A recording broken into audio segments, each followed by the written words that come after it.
Live has been a big bet from us and a very important one, because I do believe as we're building a global media company, we need visual and sound as well. We can't just be text-based. And from a live perspective, doing 12 hours a day, 5 days a week, that's been important. We've gotten to more than 100 million video views on a monthly basis now, and it's still growing.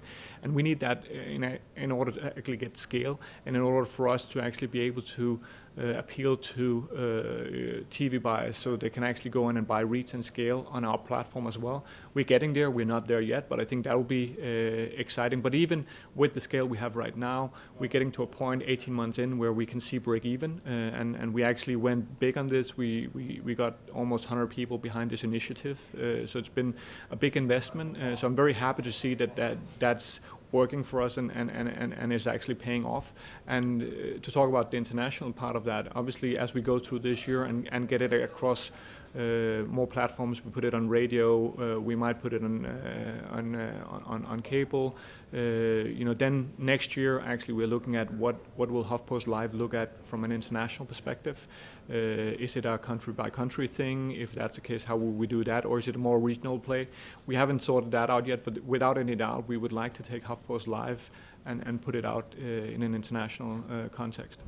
It's a big opportunity to reinvent TV news, rolling news, right? This is like a format that's 2 or 3 decades old, was invented that long ago, and maybe arguably is looking kind of tired.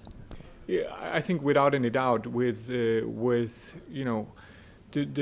consumer has moved on, media has been democratized, and I think broadcasting, at least for this audience, is the traditional old school way of doing it, and I think what the streaming thing is offering us is actually allowing us with low-cost technology to actually engage with an audience in conversations.